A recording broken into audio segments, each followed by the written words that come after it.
The case for Christian Zionism, the enduring covenant with Israel. To understand the case for Christian Zionism, we must understand how Yeshua or Jesus is the promised Messiah and King of the city of Jerusalem. Matthew 5:35 declares Jerusalem to be the city of the great King. Yeshua affirmed its sacred status, identifying it as his royal city, the center of divine governance on earth. Acts 13:23 confirms that God raised a Savior for Israel from David's seed, according to his promise. This underscores the continuity of Israel's role in redemption history. The messiahship of Yeshua was not detached from Israel's covenantal destiny, it was its fulfillment. The fact remains of the Torah's eternal relevance. Yeshua explicitly denied any mission to abolish the Torah. Do not think that I came to destroy the law or the prophets. Till heaven and earth pass away, not one jot or tittle will by no means pass from the law till all is fulfilled. Written in Matthew 5:17-19. This statement affirms that the Torah remains binding and prophetic until the eschaton. Fulfill does not mean to cancel, but to bring to completion or full purpose. Thus, the kingdom Yeshua proclaimed builds upon, not replaces, the foundation of Israel's law, covenants, and prophetic promises. Next, we must study Yeshua's mission to restore the lost sheep of Israel. In Matthew 15:24, Yeshua declared, I was sent only to the lost sheep of Israel. His earthly mission focused on regathering Jacob's scattered descendants, fulfilling prophetic expectations written in Ezekiel 34:11-16 and Jeremiah 31:10. Even Luke 1:33 further confirms that his kingdom will reign over Jacob's descendants forever. This indicates that Israel remains at the heart of God's redemptive plan. Next, as part of the redemptive plan, we need to understand that salvation is from the Jews. John 4:22 clearly shows Yeshua's words to the Samaritan woman, salvation is from the Jews. This statement preserves the divine order. Salvation originates through the covenant with Abraham, Isaac, and Jacob. Gentiles are grafted into that salvation through Israel's promises located in Romans 11:17-18. Christian Zionism therefore acknowledges this divine order, recognizing that Gentile believers owe spiritual debt and honor to Israel, written in Romans 15:27. Next, we must understand the future gathering of Israel. From Yeshua's lament over Jerusalem in Matthew 23:37, to his prophetic vision of global regathering in Matthew 24:31, his mission is depicted as uniting the dispersed nation of Israel. John 11:51-52 echoes this, stating that his death would not only redeem the nation, but also gather together the scattered children of God. This regathering motif reaches its culmination in Revelation 14:1, where the Lamb stands on Mount Zion in Jerusalem with the restored tribes of Israel. Next, we must understand that Israel's covenant privileges remain. Paul reaffirms in Romans 9:4 that theirs is the adoption, the divine glory, the covenants, the law, temple worship, and the promises. These are not past possessions, but continuing realities.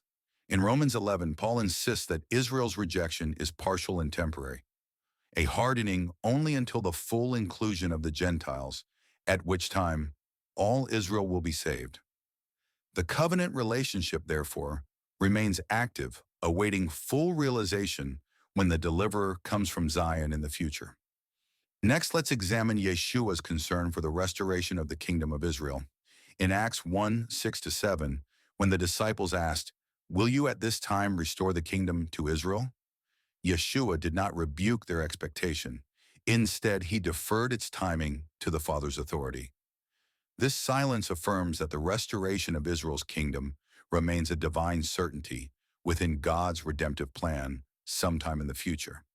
Even Acts 1:11 states that Yeshua will return back to Jerusalem in the same manner he ascended, which was visibly and physically, with a cloud taking him up. Nowhere does it mention that he will return to any other place in the world first. Next, we'll study the apostolic hope of Israel. The apostles continually upheld the hope of Israel. Peter speaks of the cornerstone laid in Zion or Jerusalem in 1 Peter 2:6, and Paul testifies, It is because of the hope of Israel that I am bound with this chain, written in Acts 28:20. Even the epistle of James in chapter 1 opens with a salutation to the 12 tribes scattered among the nations. This enduring address testifies that Israel's tribal identity persists into the apostolic age and beyond. Next, the end times eschatology in the New Testament reveals that Israel still has a future. We must understand how all these events fit into the case for Zionism to get the full picture. Here we will study the prophetic future of Jerusalem. Luke 21:24 foretells that Jerusalem will remain under Gentile dominion until the times of the Gentiles are fulfilled. This prophecy aligns with current and future restoration events. Matthew 19:28 further promises that the 12 apostles will sit on thrones judging the 12 tribes of Israel in the coming kingdom, a clear statement of Israel's eschatological restoration. Next, we will analyze Israel in the book of Revelation in the end of the age.